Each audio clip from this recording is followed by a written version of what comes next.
Hello, this is DJ Gel here on 89.5 FM KCFV The Wave. Diverse music for your diverse mind.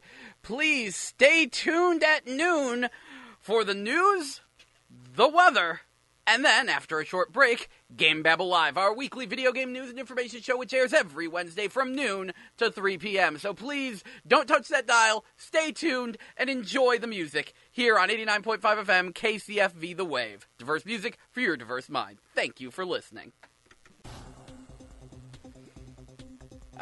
Hello! Currently, it is 47 degrees here on the campus of Florissant Valley Community College. I'm Gel with your noon news update.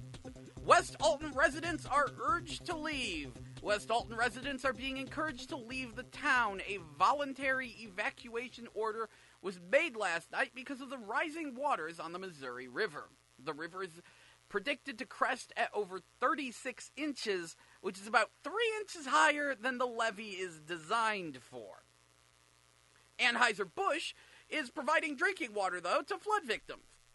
Anheuser-Busch is trying to help out the flood victims in the St. Louis metro area. The company is sending about 150,000 cans of clean drinking water to the Red Cross to distribute to those in the area who have been affected by the floods. The general manager of Anheuser-Busch's St. Louis brewery says, as the home of Anheuser-Busch and Budweiser, the St. Louis community means so much to all of us here at Anheuser-Busch. 2 die in the floods in southeast Missouri. 2 people are dead due to the floods in southeast Missouri. The Butler County coroner says that Kevin Compton of Poplar Bluff and Barbara Smithson of Harville, Missouri, were both found dead in vehicles that had been swept away by the floodwaters over the last few days. The coroner is urging people to avoid driving through the floodwaters. And the DePere Schnucks issues a ground beef recall. A Schnucks store is recalling some ground beef it sold yesterday. The DePere store on Manchester Road is recalling the ground beef it sold after metal shavings were found in the grind. Schnucks says no other locations were affected. Those who purchase ground beef from the DePere store can return it for a full refund. In national news, Comey testifies at Senate hearing. FBI Director James Comey says that though he may have influenced the presidential election makes the thought. I'm terribly sorry. That didn't read. I knew something was wrong with that. Ahem. Let me try that again. Please excuse the lack of professionalism. FBI Director James Comey says that the thought that he may have influenced the presidential elections makes him mildly nauseous. In a Senate hearing today, Comey also defended his decision to announce a reopening of the Hillary Clinton email investigations just 2 days before the election. He said concealing the discovery of new emails less than 2 weeks before the election day would have been, quote, catastrophic. 3 days before the election, Comey announced that nothing new was found. Clinton has blamed Comey in part for costing her the presidential election. And Trump responds to Clinton in tweets. Donald Trump is taking to Twitter with the message that reports of Russian ties to his presidential campaign were cooked up by Democrats to justify losing the election. The tweet was in response to Hillary Clinton's comments about why she lost the election. Trump also tweeted that FBI Director Comey was the best thing that ever happened to Hillary Clinton, claiming that he gave Clinton, quote, a free pass from any bad deeds, unquote. On Tuesday, Clinton blamed her failed campaign in part on Comey's reopening an investigation into her emails. And there's an American held in North Korea. North Korea claims an American it is holding tried to overthrow the government. Professor Tony Kim has been teaching at the Pyongyang University of Science and Technology. He was taken into custody at the airport last month as he was trying to leave the country. The state news agency said today that Kim was, quote, intercepted for committing criminal acts of hostility, unquote, aimed at bringing down the government. No specifics were provided. Kim is the 3rd American detained by North Korea since 2015. And in campus news, hey, we still got that kickball game tournament coming up. It's Friday, May 12th at the PE building at the gym. 9 to 12 players per team. Register today. Early registration is until May 8th. $1 per player, 10 per team. Late registration, 3 per player, 15 per team. So if you want to play some kickball, that's going to be a thing that's happening down here. And now it is time for some weather. Today, it is rainy, in case you haven't noticed. High of 48, low of 46. Not a lot of variance. Little chilly for the time, but it's not too bad. Thursday, tomorrow, it will be rainy and windy. High of 50, low of 46. Not a lot of change. Friday, partly cloudy, windy, high of 64, low of 45. Saturday, partly cloudy, high of 70, low of 46. And Sunday, it will be sunny with a high of 70 and a low of 50. And let's see, if you don't mind, go up here a little past that. Monday, we got showers, high of 75, low of 56. Tuesday, yeah, basically, it's going to warm up. Everything next week is in the, 70s and 80s. So, you might be a little chilly now, but it'll stop being chilly soon. Also, hey, there's a river flood warning until 11:53 a.m., which you probably could have guessed, since there's a lot of rain and a lot of flooding. So, kind of a thing. Anyway, that concludes our news and weather. Please stay tuned to 89.5 FM, KCFV The Wave, for GameBabble Live, our video game news and information show, which airs every Wednesday from noon to 3 p.m.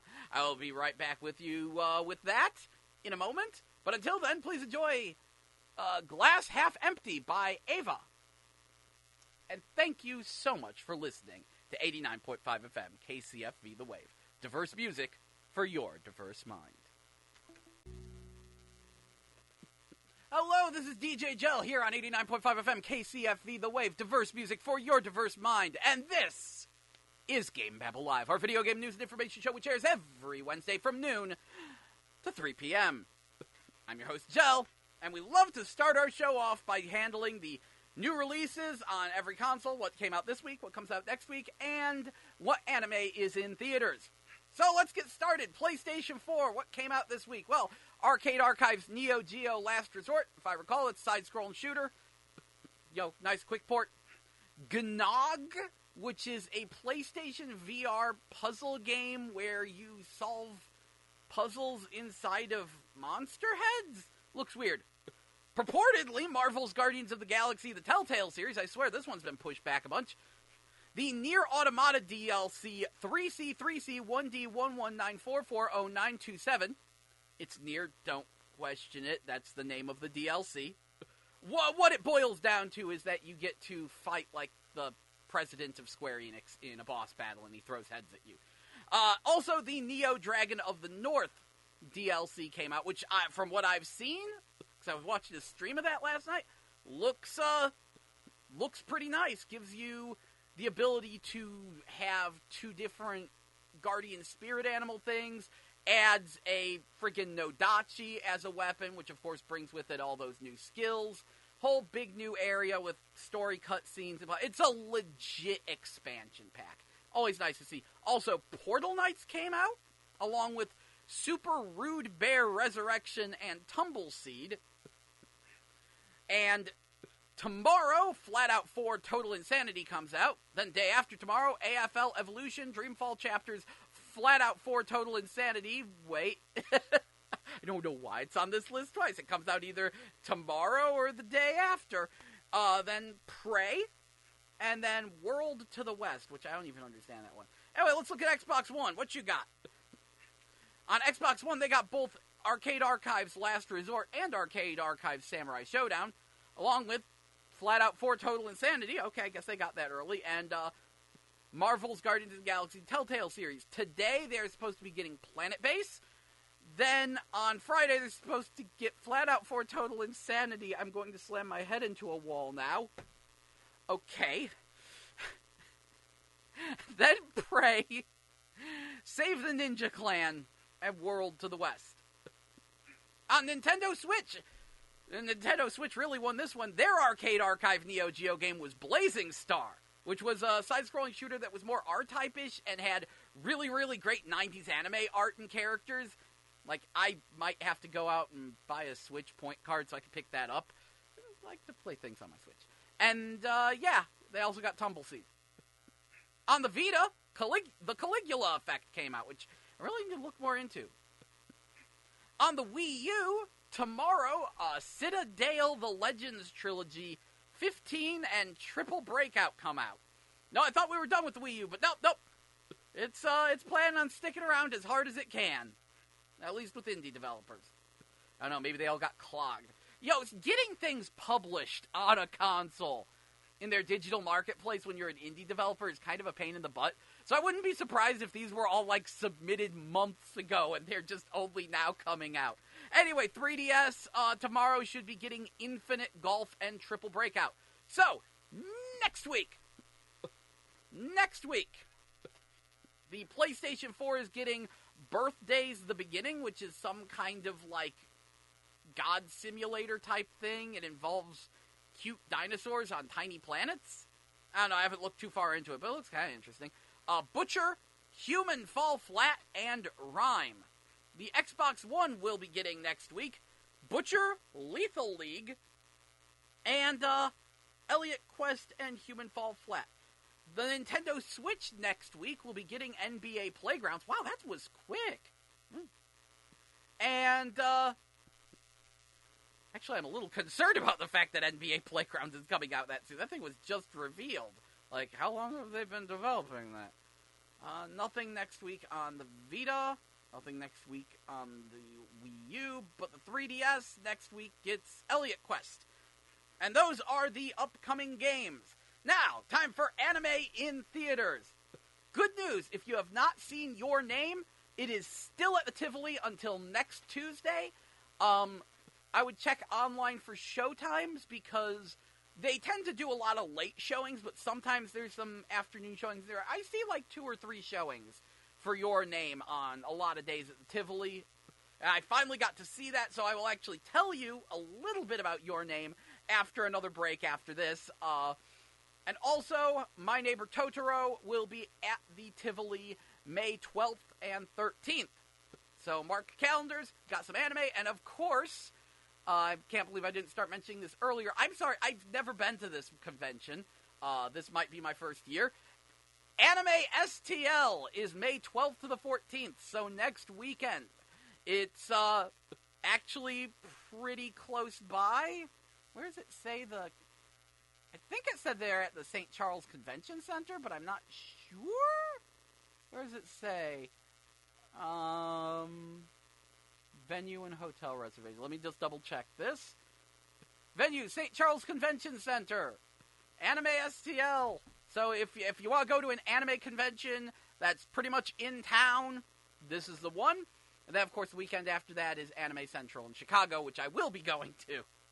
I've been going to that for 10 years now. It's kind of a pilgrimage I have to make. Anyway, that concludes our upcoming game releases and all of that stuff. Now, I will bring you back to the diverse music for your diverse mind with Whiskey After Midnight by the Jeremiah Johnson Band, and after that, The Dankest of the Dankity by CKDK. All of these are local artists because noon is the time for the local lunch break, I believe it's called, where we feature our local artists. And that's an awesome thing, because that's the kind of thing college radio stations should be doing. Anyway, please stay tuned to 89.5 FM KCFV The Wave, diverse music for your diverse mind. And when we get back after these 2 songs, I will tell you a little bit about Your Name, give you a bit more on video game news and information, and then we will probably talk about localization history and a company called Working Designs. I have a reason for that. So please stay tuned to 89.5 FM KCFV The Wave and enjoy the music. Thank you so much for listening. That was Dankest of Dankity by CKDK, one of our local artists, and this is 89.5 FM KCFV The Wave, diverse music for your diverse mind. And this show is GameBabble Live, your video game news and information show, which airs every Wednesday from noon to 3 p.m. So I mentioned that I wanted to talk a little bit about Your Name, because, last week was the last time it was at the Mills, which is the easiest theater for me to get to, and I was like, hey, I've been trying to see this movie for a while, had some hang-ups, been trying to get a group together to see it, and things just weren't turning out, so I finally just decided to go up to the mills and see it myself, see what the fuss is about, and yeah, I don't quite know if it's Oscar-worthy, but it was really good. It stacked up surprisingly well against Ghibli films, which I did not expect, because you look at it and it's the most generic thing ever. As just the most generic high school anime art style, and it doesn't look like it's going to be anything special. I think that's part of why people were so impressed by it, because it starts like nothing special. It actually has an opening theme song. It looks like you're just going to sit there and watch like some generic high school anime. And it's like, oh geez, here we go. Ah, well, I'm in for a ride. And then, but thankfully the pacing was really good. It starts off, of course, like I'm not gonna spoil anything, but like, what I've been reading about it was that it was about a guy and a girl who, like, every once in a while they just switch bodies for no good reason. They're trying to figure out who each other are, and it's like, okay, we got wacky body swapping hijinks, whatever, that's fun, that's nice, and it's pretty fun. And then, halfway through, an event happens that reveals that there was a reason why they were switching bodies, and that becomes the dramatic crux of the film. And that just completely changes everything.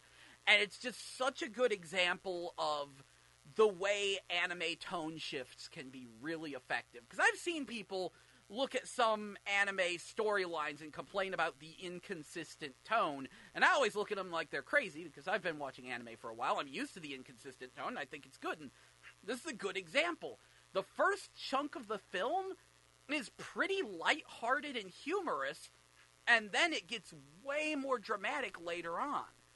And this works, if you ask me, because in a movie, it's really hard to get you to care about a character in such a limited time frame. And I've found that I tend to care more about characters in a story when I've laughed with them first. When I've said, hey, this is a funny character, and you have some lighthearted moments, and, that's what makes you care about them.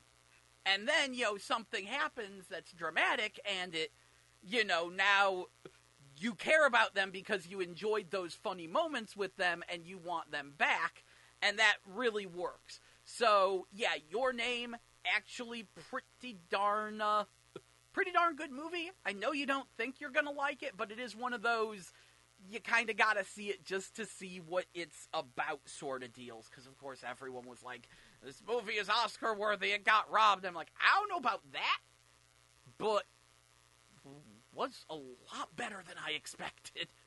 So I enjoyed it. I enjoyed it a good bit. I might wind up seeing it again.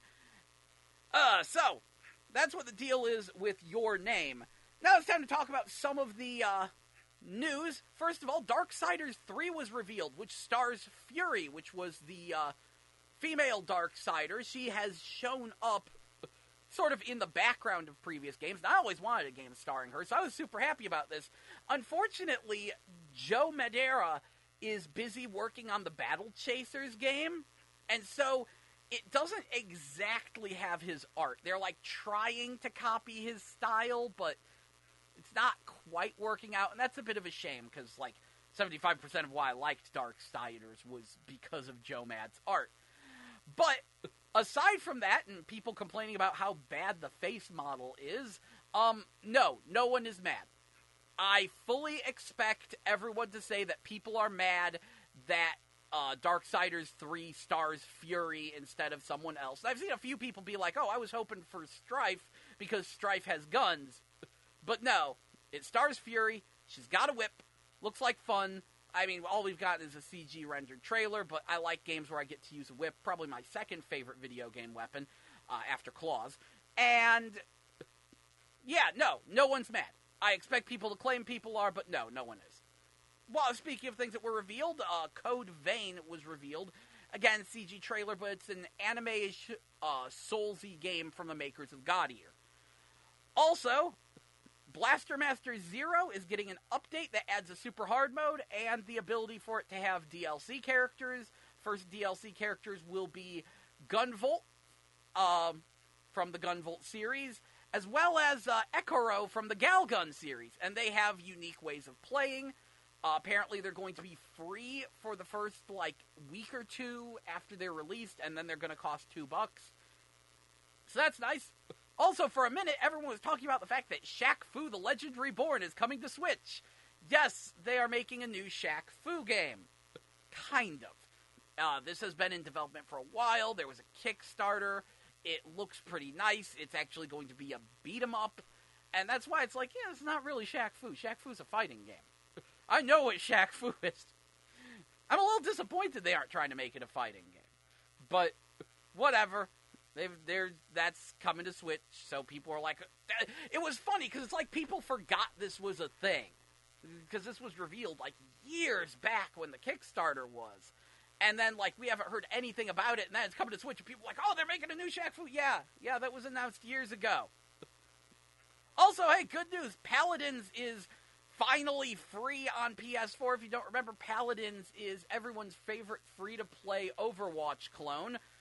Unfortunately, the launch does not bode well. I downloaded it, tried to log on, and it said version mismatch. So the version that you download from the PlayStation 4 is not the version they have up on the servers, and there's nothing we can do about it until they release an update patch. So, good job, Paladin devs. If you want something free that does work, though, if you have PlayStation Plus, Guilty Gear Xrd Rev 2, the demo for that is out, and it's pretty much a full versus and training mode, so if you want to try out Biken and Answer, this is a good way to go. I'm pretty excited because they're adding more story-to-story mode. Basically, all the characters that didn't get story before, they're getting story now, and it's going to be sold both separately as a boxed release for $40 and as an update for Guilty Gear Xrd Revelator for $20, I think they said. Whatever. Hey, speaking of the Switch, though, Garou is coming to Nintendo Switch May 11th. It's just an Arcade Archives version, but yeah, you'll be able to play Garou Mark of the Wolves on your Nintendo Switch. That's nice. I wish it was a fancier release, but, what can you do sometimes? Also, Game FAQs is doing a best year in gaming poll where they're pitting different years against one another. And all I can say is I hope 1985 does well.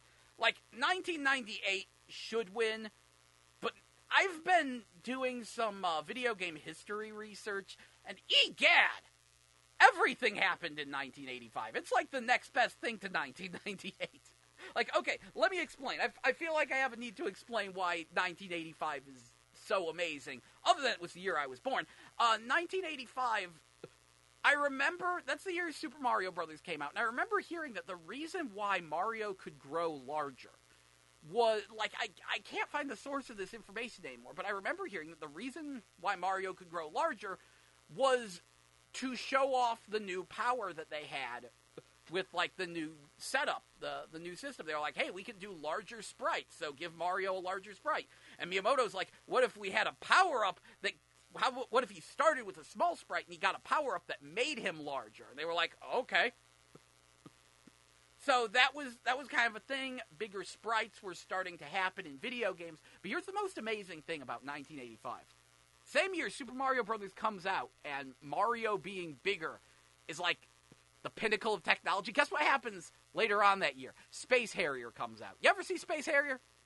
That game looks gorgeous today. The visuals on that are nuts. It was, that thing took a decade before we got, an actual arcade-perfect home release. And when you see that we went from Super Mario Brothers to Space Harrier in a single year, it's just nuts. And, I've also been trying to do a series on, the history of female characters in video games, and there was, an explosion of female game heroines in 1985 as well. There were a few before 85, but 85 marked a significant spike, and that, continued from that point onward. And I've been trying to figure out what happened in 85. Every time I try to figure out what was going on in 1985, the answer I get back is everything. So, unfortunately, I think they said in the first round of the tournament, 1985 is going up against, 1987. And it's that was a pretty good year, and you're not, explaining why 85 was amazing. So, yeah. I don't know. It's just a Game FAQs poll, but I'm really hoping that 85 does better than it's going to. And I'm really wondering if 98 will win, because that's been... A lot of the video game community has agreed 1998 was the best year in gaming, because, that was when all the good arcade games came out, and all the fighting games, and the Dreamcast launched in Japan, and the PlayStation really hit its stride, and a lot of the best PS1 games came out in 98, and that's why a lot of people consider 98, the best year. I should just pull up a list of everything that came out in 98, but it's going to be interesting to see if it wins, or if the fact that they're just showing, a tiny smattering of games that came out each year will make people vote for more recent years, just because more recent years. I don't know. Anyway, as I was saying, there is, one more thing I want to discuss, and that is the history of... And, let's get on with that. So, one of the things that surprised me is that at the end of the month, supposedly, Summon Night 6 is coming to America on Vita and PlayStation 4. Now, the Summon Night series is a long-running Japanese strategy RPG series that we generally haven't gotten. I mean, we got Swordcraft Story on the GBA, but those were just crap Tales games instead of, actual proper Summon Night games. Apparently we got Summon Night 5, I completely missed that, and now Summon Night 6 is coming, and it's okay, character design's little bland, little generic, but I'm liking the presentation on it. It's looking kind of nice, and I was like, wow, this was looking pretty neat. Who's releasing this? Who's doing the translation? And it's there that I see the name Gaijin Works. And I double-checked, and sure enough, it's them. Who's them? Well, Gaijin Works is the new name of our good friends at Working Designs. And oh, do I have a love-hate relationship with them. So I'm going to take a break, and then we'll talk about Working Designs, my history with them, and my question of if they even have a place in the modern gaming universe, or if they are an unfortunate relic from the past that I wish would go away or get with the times. I think you can guess which one I lean towards. So we'll talk about, but they used to be beloved. And I want to talk about why people love them as well. So we'll do that after a break for some music. Oh shoot, actually, I just realized what time it is. Ooh, time's getting away from me. Before we can have any music, I need to get to our diverse PSAs for your diverse mind. So please enjoy them, and then when we get back, we'll talk about Working Designs. So enjoy the PSAs. Thank you for listening, though. Hello, you are listening to 89.5 FM KCFV, the Wave, diverse music for your diverse mind. That was J.A. Gouda with Top Notch Chick, and this is GameBabble Live, your video game news and information show, which airs every Wednesday from noon to 3 p.m. I'm your host, Jell, and before the break, I mentioned that Working Designs has somehow come back as Gaijin Works, excuse me, and they are bringing Summon Night 6 to America. To be blunt, I have mixed feelings about this, but let's deal with Working Designs. I thought people liked them, you might say, or you might never have heard of them. Well, in order to understand Working Designs, their popularity, you need to travel back to the 90s. See, way back in the 80s and 90s, especially the 90s, it was widely believed that America just didn't like RPGs. That was a common belief a lot of it stemmed from the fact that a lot of RPGs that were big in Japan didn't do well in America. Like Dragon Quest, which when they released that in America, they put a lot of effort into retooling it into Dragon Warrior and drastically enhancing the graphics and the game for the Western audience, and we just didn't care. So, yeah, the RPG genre, it really had a hard time taking off in America. People believed, like, that RPGs just didn't sell in America. Shoot, don't forget about Final Fantasy Mystic Quest, which was, I'm not kidding, is a Super Nintendo game that was specifically designed to try to teach Americans how to play RPGs. This was its actual purpose. Mystic Quest was weird. A lot of people really bash it because of that. It wasn't terrible. It's easy, but it has a charm to it. But it was so thoroughly believed that Americans just don't play RPGs that a lot of them just didn't come to America. And we were kind of screwed out of a lot of classics at the time. Enter Working Designs, a group of people who very much like Japanese RPGs, and they were determined to bring them to America. And they put in the effort. They would take their time, perhaps a bit too much time, with their translation. They were very meticulous about it. And when they released their games in America, they always, like, whenever they did a U.S. release of one of these games, they'd always give it this red carpet treatment. They'd be released in, like, these shiny hollow foil boxes full of goofy extras like memory card stickers and plush toys and replicas of pendants that the characters wear and all sorts of things.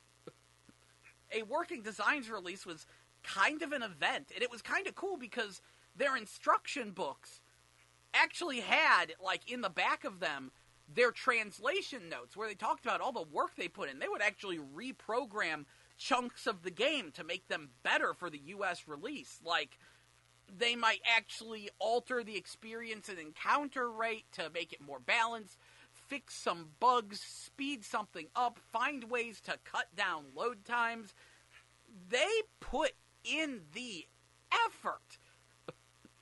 Unfortunately, sometimes that effort backfired horrifically.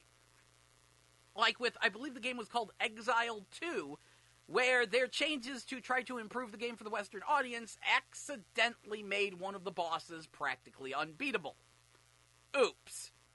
Or, one that particularly got under my skin was Silhouette Mirage on the PS1, which was actually one of Treasure's easier games. It's like a side-scrolly shooter action game. Pretty fun, but they heard that Americans don't like hard games, so for the U.S. release, they made the game drastically harder for the U.S. audience, actually breaking the originally designed balance. On top of that was the awful dub of the main character, which rendered an otherwise nice game pretty much unplayable. See, you need to use this reflector ability a lot, and every time you do that, the main character shrieks, "Reflector!" And it hurts my ears. It makes me so sad, because there's such a... Silhouette Mirage was such a nice game, but they ruined it pretty hard. And no, there were no volume control options. I looked. Oh, but they added in a bonus Street Fighter mode. Yay! This is where I start to get a little bit angry with Working Designs. Because, you see, Working Designs didn't translate a game once, they translated it twice. They would translate the whole game, and then they'd go back, and in the editing process, they would rewrite huge chunks of the script. In fact, if there was one thing I could say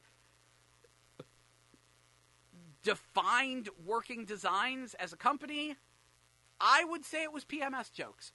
They would always, like clockwork, put them in games, in completely out-of-place areas, where they don't belong. In fact, that was kind of part of the issue I had with Working Designs, is that they would take things that were originally not particularly dirty and make them dirtier. It's like inverse censorship, which I don't even know what that's called. There's actually a term for it.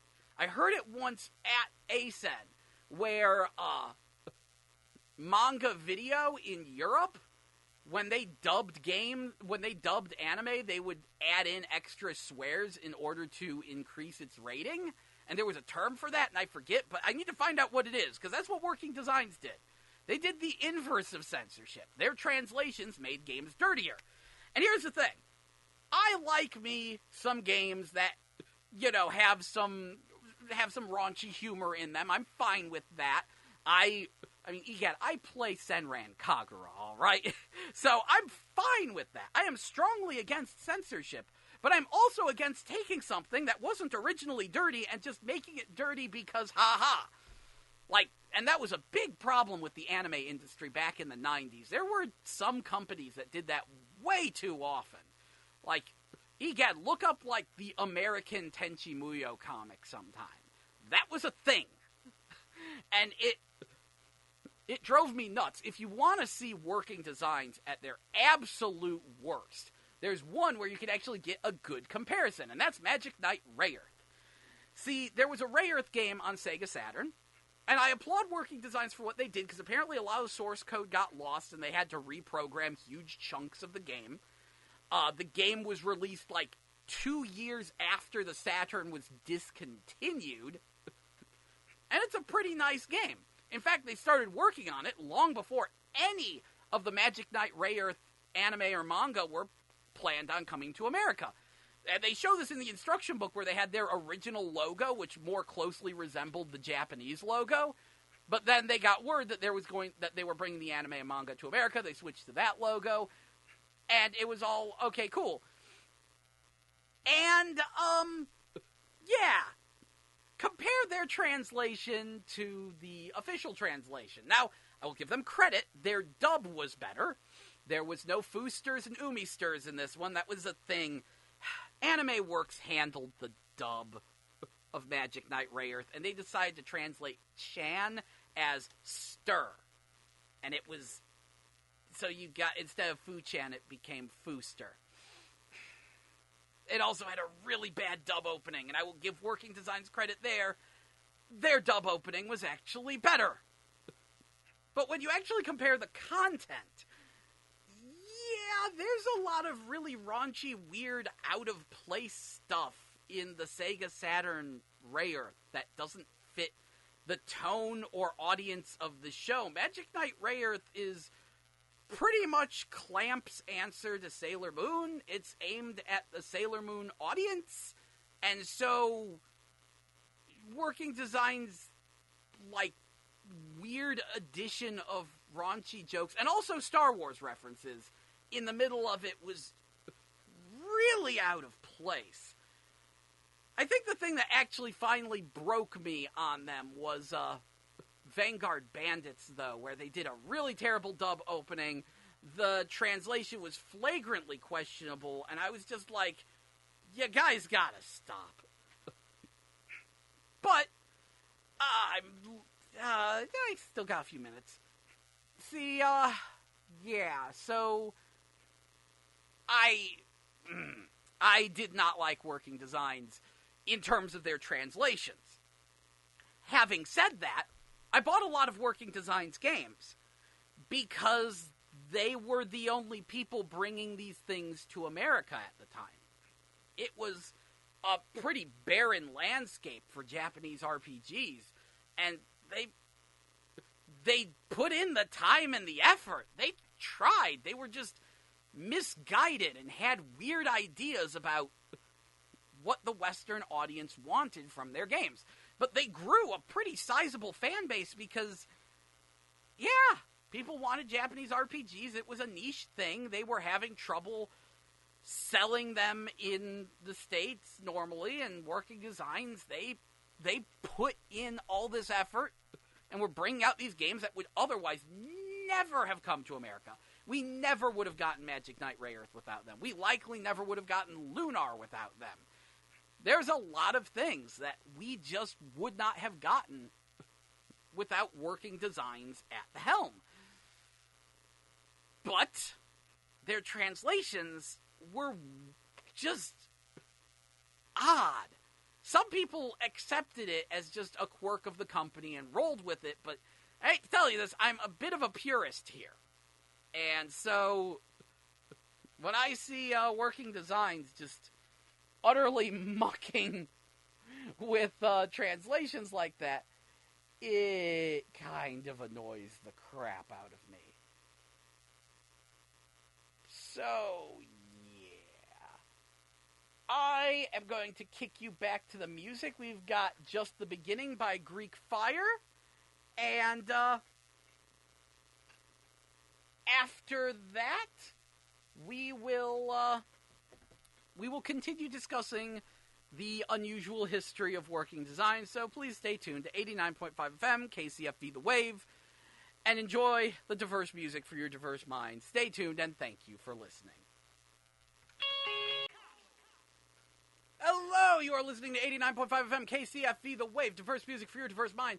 That was Don't Kill the Fun by Seven Streeter featuring Chris Brown, and this is GameBabble Live, your video game news and information show which airs every Wednesday from noon to 3 p.m. In case you can't tell, a little bit of a slow news day.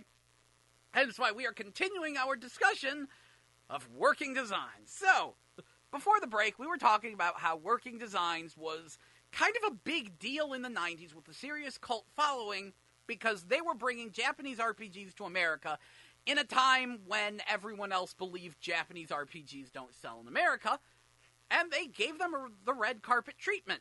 They also gave them some really awkward localizations. So whatever happened to Working Designs? Why did they go bankrupt and then become Gaijin Works? Well, to be blunt, other localization companies, other publishers, were starting to improve. A good example of this would be Atlus. Atlus was once known as one of the worst localization companies ever, which probably sounds shocking today. But they created one of the worst butcherings of a video game in the history of the industry. That game being Persona 1. Yeah, that's right. The original first Persona game, it got ruined for the US release. See, they actually, well, for starters, they tried to claim that the game took place in America instead of Japan, even though it clearly took place in Japan. In order to facilitate this, they actually changed all of the character designs to make them American. I'd call it whitewashing, except they made one of the characters black. And then there's that unfortunate poem, which makes it even worse. Go look up Persona 1 poem. I'm not repeating it on the air. That just, that's unfortunate. So yes, they made all the characters American, redesigned them, claimed it took place in America, removed any sort of religious references, and then, on top of all of that, they cut out half the game. See, early on, there was a path split, where, like, if you did a certain series of events, it would cause the entire rest of the game to change drastically. And this was known as the Ice Queen subquest. Or the Ice Queen quest, rather. And, yeah, it was completely removed from the US release. They were like, it's too much effort, no one's gonna find it, we're just not even gonna bother. And then people found it. And I think what happened was Atlus got more hate mail for what they did to the game than people who actually bought the game. And it caused them to rethink their strategy. And throughout the PS1 era, if you play old PS1 Atlus games, you can see their translation style slowly evolving. Shoot, when they get to Thousand Arms, they actually start mimicking Working Designs with the translation notes in the back and mentioning the tweaks they made to the game. And the general, tone was really Working Designs-y, too.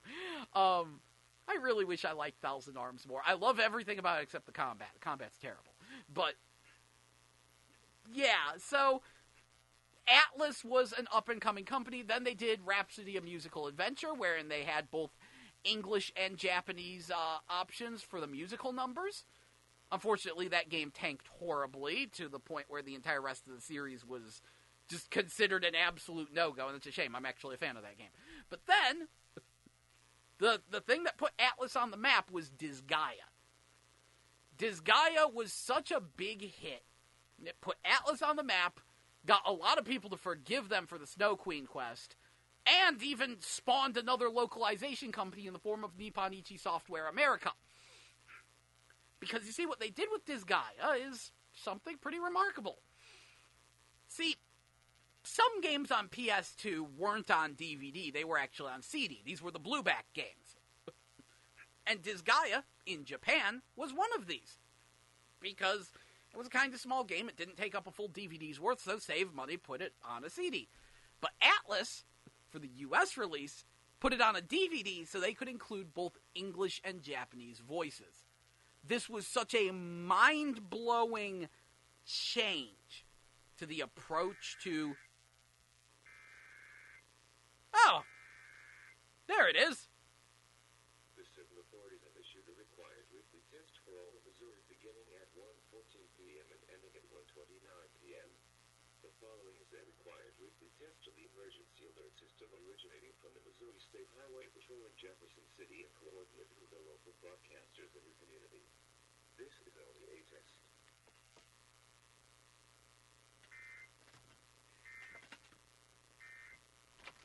There it goes! Was it just a test or was it actually a warning? It was a test! Don't care! Okay, thank you, test. I'm glad you finally decided to go off, 2 hours and 15 minutes late. Was wondering where you were. What were we talking about again? Ah, yes, Atlus, Disgaea. How that was a huge thing. Yes, they actually put it on a DVD. They put Disgaea on a DVD just for the US release, so that way they could include a Japanese voice option, which at the time was highly uncommon. I mean, we saw a good bit of it on the Dreamcast. That's where we started to see Japanese voice options becoming a thing. But with Disgaea, it started to become like an expected thing. People loved it so much, because Disgaea was still before, like, American dubbing actually got really good. For a pretty hefty chunk of time, dubs have been not so hot. And yeah, they've improved. They've improved drastically. But at the time, yeah, dubs weren't so hot. People wanted Japanese voice options, but we thought we'd never get them. And when that happened, it made people very happy. So that was what put Atlus on the map. And then Xseed came along. And Xseed is one of the most beautifully meticulous translation companies ever. They have a translation blog where they explain almost every single translation decision they make, where they're like, okay, so this line translates literally in Japanese to this, but the inflection behind it causes it to mean something closer to this, so that's why we tweak the wording here in order to keep the original intent, and it's just mind blown. Just seeing people care that much about a translation, it's a beautiful thing. So, all of a sudden, we have all these different companies doing translations, and thanks to Final Fantasy VII, companies started to realize, oh, America does like Japanese RPGs. They sell quite well. Maybe we should bring some of those to America. So they started to bring Japanese RPGs to America. So all of a sudden, Working Designs was kind of out of a job. We had companies doing translations better than them, and we had way more publishers interested in bringing Japanese RPGs to the States. And on top of that, remember what I said about how Working Designs takes their time? Yeah. The first, they did a couple just like throwaway shooter releases on PS2 early on. Quick and easy translations. And the first big RPG translation they did was Growlancer.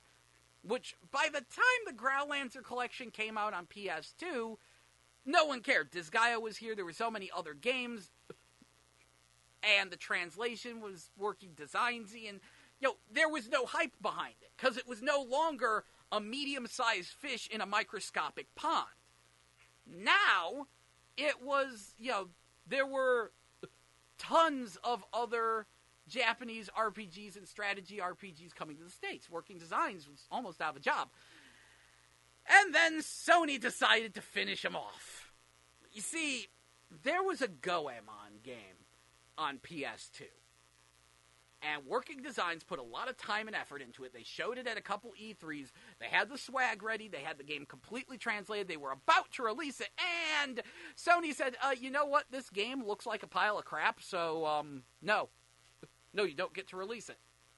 Working Designs is like, but we spent like 3 years of our entire company working on translating this one game. So it's like, yeah, it might have been okay as a launch title, maybe, but now, so Working Designs wasted 3 years with no payoff, and they went bankrupt. So, I'm going to be blunt. There's no love lost between me and Working Designs, but, they didn't deserve that. That was a sucky move, Sony. These are the reasons why Sony pisses me off sometimes. You know, aside from ruining the Tales series, that's still I think that's my number one reason why Sony pisses me off is because they ruined the Tales of series. But that's a story for another time. But so yeah, Working Designs they went out of business for a hot minute.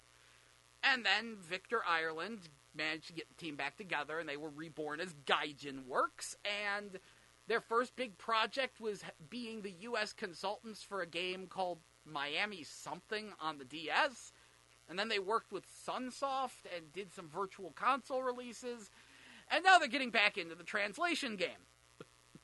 Now, as much as I don't like Working Designs, I will give them credit for one thing, and that's Lunar.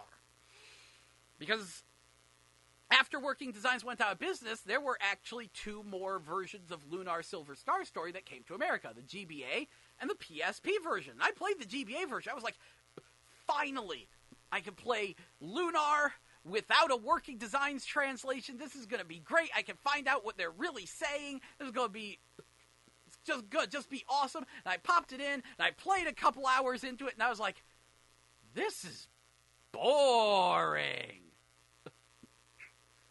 Yeah, much as I hate to say it, the truth of the matter was, Lunar was a really boring game. There's a reason why it wasn't as big a deal in Japan as it was in America. Like, it got more games in Japan due to circumstances, but, yeah. Like, Lunar was a bigger deal in America, I think. It was a cult hit, but it had more of a fan base. That's because in Japan, it's a dime a dozen. It's just another JRPG. But in the States, when you combine the presentation and the anime cutscenes with the humorous, if questionable, localization of Working Designs and the fact that there were, no other big JRPGs around at the time, yeah, people loved it. It was, like I described, a medium-sized fish in a microscopic pond. So it became a thing. And I will give Working Designs credit for making Lunar more than what it was. I still don't like how much they change, but okay, you win that one.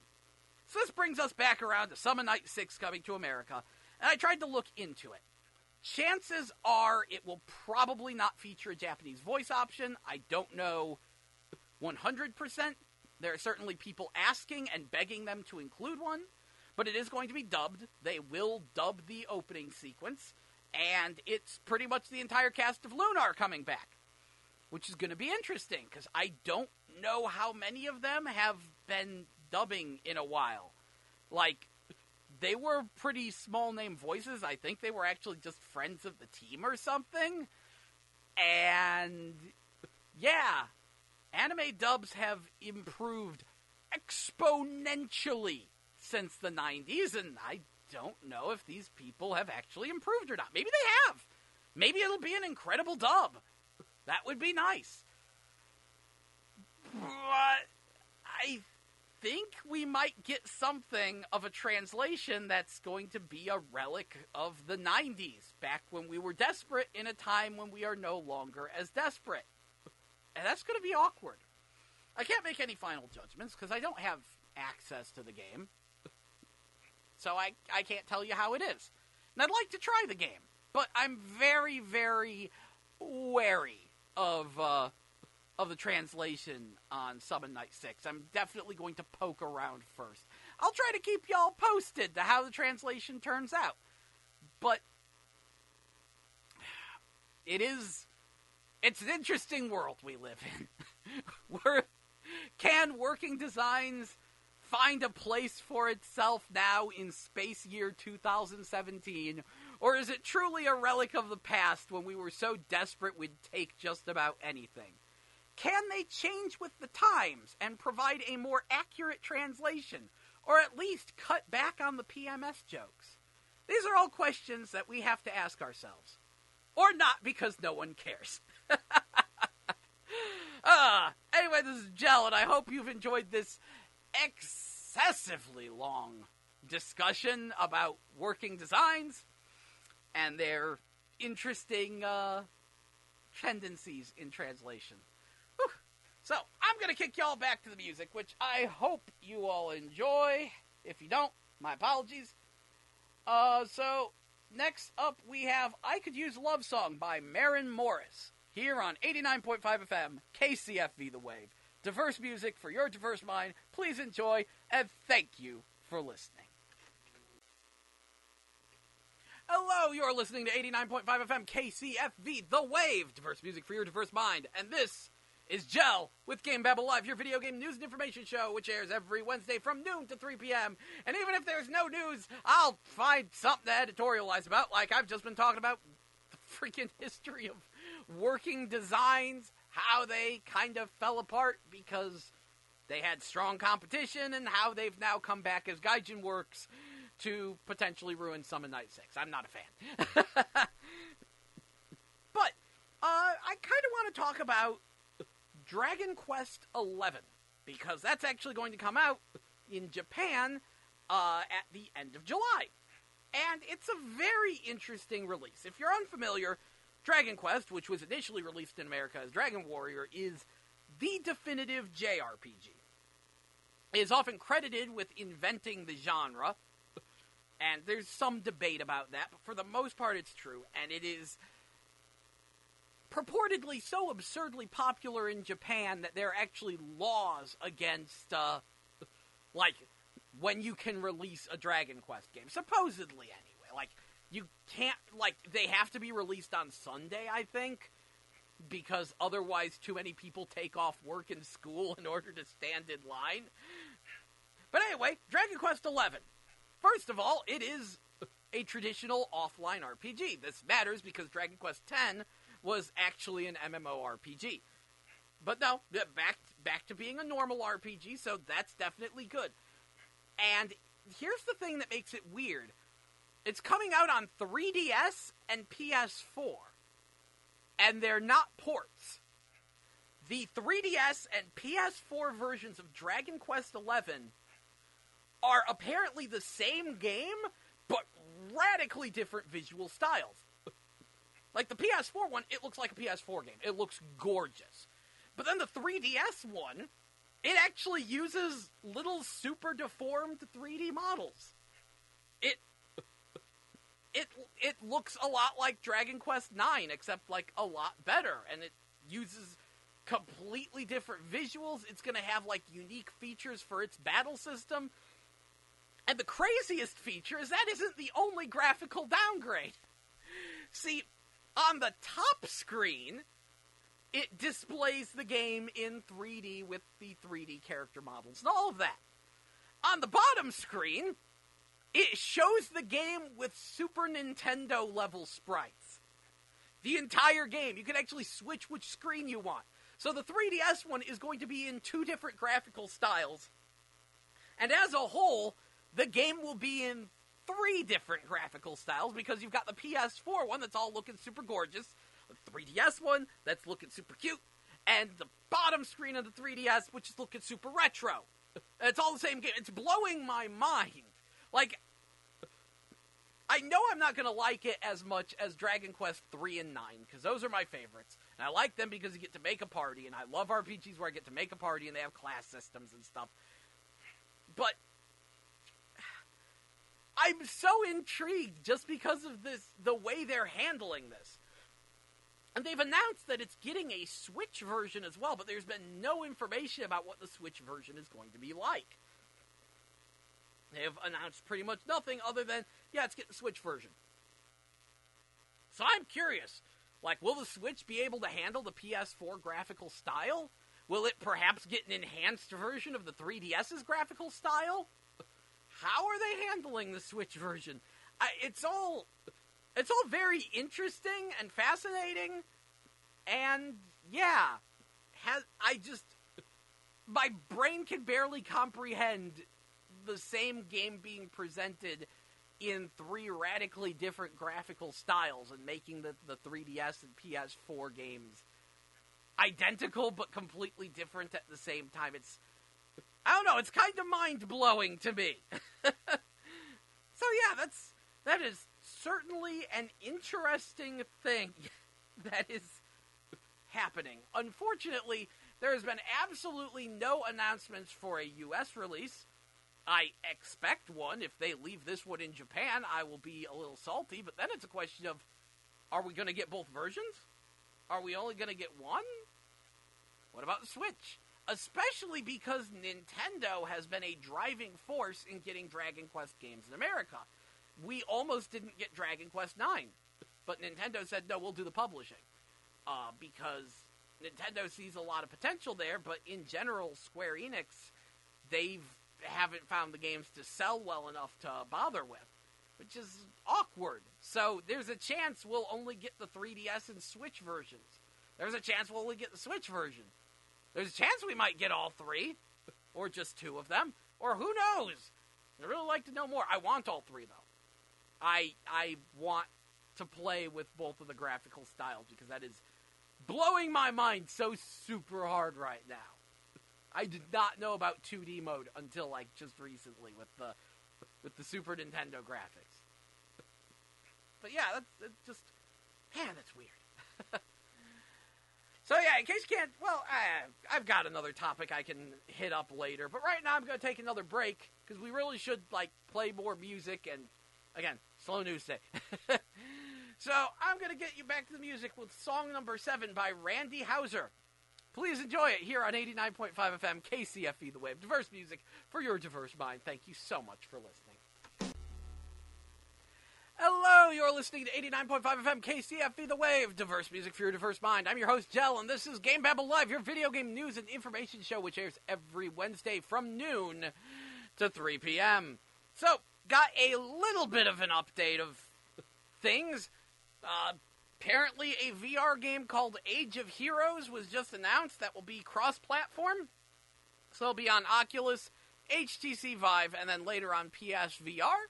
It looks pretty good from the videos, but looking closer at it, I don't think you can move in it, which is unfortunately a recurring problem in VR games, where they're just like, no, we don't want people to get sick, so we're not going to let you move.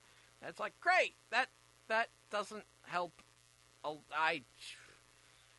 Certain problems still need to be worked out. There are still certain kinks. But yeah, so that is certainly a thing that's coming out. Also, don't forget, Anime STL is next weekend, so that's a thing to get excited about. As I mentioned, Your Name is still at the Tivoli. In terms of animes in theaters, Your Name is still at Tivoli. It'll be there till next Tuesday at least. So if you still haven't seen it and you got some curiosity in it, that's someplace to go. And Tivoli will have My Neighbor Totoro on May 12th and 13th. So, all things to get excited about in terms of anime in theaters and out there. So please be excited. I'm, mildly running out of content for today. But those are all things to be excited about. I'm going to kick you back to the music. Next up is Door to Door Cannibals by Chevelle. Please enjoy the diverse music for your diverse mind here on 89.5 FM KCFE The Wave. Thank you so very much for listening, and please do enjoy. Hello, you are listening to 89.5 FM KCFE The Wave, diverse music for your diverse mind. I'm your host, Jell, and this is still GameBabble Live, your video game news and information show, which airs every Wednesday from noon to 3 p.m. I'm your host, Jell, and yeah, I've about run out of content, but there's some interesting announcements, so let's discuss them. Let's see, Horizon Zero Dawn is getting more features added to its photo mode. Also, Cave Story Plus, which is coming to the Nintendo Switch as a boxed release, I believe, will be getting a free update after launch, which adds a co-op mode. Cave Story is pretty awesome. I've always kind of avoided the other releases, because technically you can get it for free. It was originally released for free. And, yeah, I think the big question is, I want to know a little bit more about the co-op mode, but I'm kind of excited for that. It might actually get me to buy the game.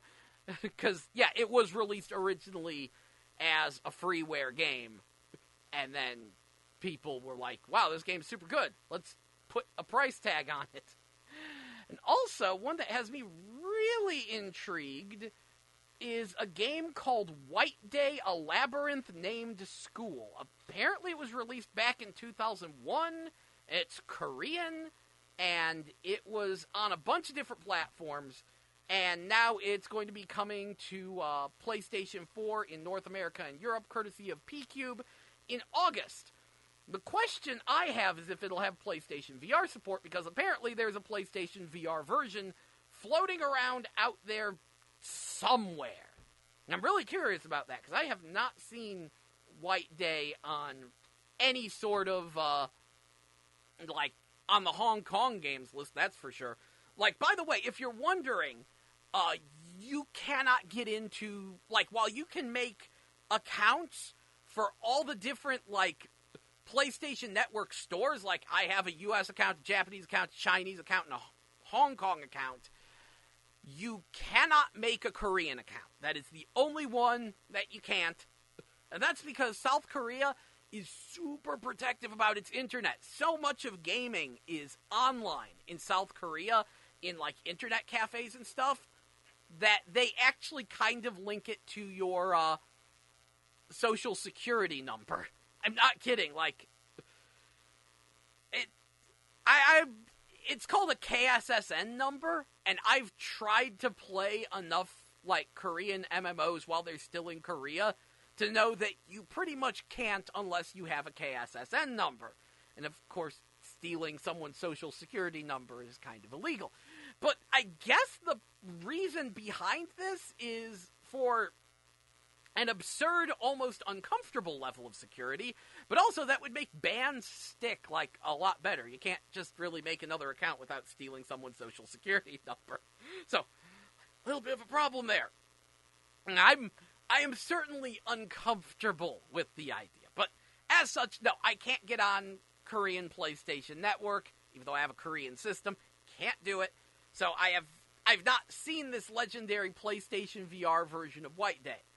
But supposedly, at least the PS4 version's coming. I don't know. I'm going to look into this a little bit harder, because if it has a PlayStation VR mode, I'm in, even though I don't normally do horror games. This one seems interesting. Yeah, it is a horror game, and the idea is that you get trapped in a school and you're pursued by murderous janitors and ghosts, and you need to hide your tracks, keep health up, solve puzzles, and connect with classmates as quickly as possible, and it has 9 endings. That actually makes me excited, because that's making me think it's like a short game that you're supposed to play through multiple times, and I kind of like that theme. I don't know, this is sounding really interesting now. But yeah, so fingers crossed White Day turns out to be cool. That's coming to America in August. I hope it has PSVR support, since there is a PSVR version, and you know how I am with the PlayStation VR if you've been listening to this show. Anyway, I'm going to kick y'all back to the music here on 89.5 FM KCFV, The Wave. Next up, we got Weon by Miss Thoroughbred, who is a local artist. Please enjoy, and thank you so much for listening. Hello, you are listening to 89.5 FM KCFV, The Wave, diverse music for your diverse mind. I'm your host, Jell, and this is GameBabble Live, our video game news show, which airs every Wednesday from noon to 3 p.m. And as we are slowly coming up on 3 p.m., and I am quickly running out of content to talk about, I think it's just about time for a recap. But first, I finally have some news on what happened to Radial G for PlayStation VR. If you're unfamiliar, Radial G is a futuristic racer. It's on pretty much every other VR platform, except for PlayStation VR. The reason why? Turns out they hit a big old bug that prevented certification. They submitted their plans to fixed the bug, and it was accepted as a viable workaround. And now they're going to implement it and resubmit Radial G for certification. So we know what's going on with it now. Hopefully we will, see it in the next month or two. I really want to play it. Anyway, now it's time for recaps. First of all, anime in theaters. As I mentioned, Your Name is still at the Tivoli until next Tuesday, so if you haven't seen it and you really want to see it, it's at Tivoli. Also, My Neighbor Totoro will be at the Tivoli May 12th and 13th. Excuse me. I should have hit that cough button. Anyway. Darksiders 3. Let's get back to the news. Darksiders 3 was revealed, stars Fury, but unfortunately the art is a little off because Joe Madeira is working on the Battle Chasers game, but they are trying to copy his style. It's a thing. Code Vein was revealed. It is an anime-ish Souls-style game from the makers of God Eater. Blaster Master Zero is adding in a super hard mode for after you beat the game, and also they will be releasing DLC to add Gunvolt and Ekaro from Galgun as playable characters. They do have unique twists, which make them different, and they will actually be free for the first, week or two. Also, Shaq Fu the Legend Reborn is coming to Switch. That's great. When's the game going to be finished? I mentioned that Dragon Quest XI is looking very interesting because it's getting both a 3DS and PS4 release, each with different graphical styles, with the 3DS one having both a 3D super deformed style on the top screen and a Super Nintendo style 16-bit sprite version on the bottom screen. You can just flip-flop them. Also, Paladins is finally free on PS4, except for the fact that when you try to log in, it tells you that it has a version mismatch. This is boding very well, isn't it? Oh, yes. Also, there's a Guilty Gear Xrd Revelator 2 demo out for PlayStation Plus members if you want to try out some biking. Also, Garou Mark of the Wolves will be on Switch May 11th. It's just an Arcade Archives release, but hey, it's something. I'd like some Garou on my Switch. And, I also spent a lot of time talking about Summon Night 6, which is coming theoretically at the end of the month, but it's being translated by Gaijin Works, which is actually the new name of Working Designs, a translation company that was very popular in the 90s. It had a cult following because they bring over so many Japanese RPGs that would never get US releases. Otherwise, they put in so much effort, but their localization changes were questionable at times. And, they went out of business due to the fact that they had strong competition and Sony kind of screwed them over. And now they're back, and it's like, is there even really a place for them? The game will likely not have Japanese voices, but we'll see, and the dub is being handled by the old Lunar cast, raising the question, have they improved at all, or are we going to get a 90s style dub here in Space Year 2017? Oh, boy. So, that is a lot of the things that I have talked about today on the show. I hope you've enjoyed. Like I said, it's summer. Summer tends to be slow on releases, so I have to dig into my backlog of things to talk about. I was actually going to talk about From Software and how I really, really hate the fact that these days everyone just thinks of them as the Souls guys. Like, I actually heard there was one article that said there are two From Softwares. There's before Souls and after Souls. Yeah, that's because Souls has sold so well, they haven't made anything else but Souls games. You know, your Dark Souls, your Demon Souls, Bloodborne. I'm very, very happy that they actually finished the Dark Souls series and that they're going to make 3 interesting games. They're going back to Armored Core, and then we got 2 other ones. They said one will be one that we would never expect out of them. I'm excited to see what it is. Because I swear, am I the only person who liked From Software before Dark Souls? And I actually didn't like Dark Souls. So maybe next week we will dive into that because, that topic's going to last a while. Because I got a list of From Software games that I freaking love. You know, Armored Core, Frame Gride, Lost Kingdoms, Otogi, Murakumo, Metal Wolf, Chaos, Ninja Blade, Enchanted Arms. Those are all games that I think are sorely underrated, and they're from Software. They're not just, the Dark Souls company. And technically, they've been doing Dark Souls-style games since the PS1, because Kingsfield was like Demon Souls actually takes place in the King's Field world and universe. And there was also a game called Shadow Tower, which I looked at that and I'm like, wow, that's PS1 Dark Souls. It's actually kind of funny. So who knows? Maybe next week I'll talk about From Software, because I don't have nearly enough time to scratch the surface on that one. So I hope you have enjoyed the show this week. Please tune in next Wednesday from noon to 3 p.m. to enjoy more of my editorialization and video game news and information, as well as me keeping an eye on what animes are in theaters. And we'll see. Will your name still be at the Tivoli next week? I don't know. We will find out. Seems like the Tivoli's really clinging to that one, and for good reason. Like I said earlier in the show, good movie. It seems super generic at the beginning and dumb, and then about halfway, and then it's like, okay, well, at least it's enjoyable and well-paced. Then halfway through the movie, it's like, bam! Oh, that's where it gets dramatic. Yeah. So, good times. Anyway, hope you've enjoyed the show. Please stay tuned to 89.5 FM, KCFV The Wave, for more diverse music for your diverse mind. Next up, we've got Too Good by Drake featuring Rihanna. Please enjoy, and thank you so much for listening.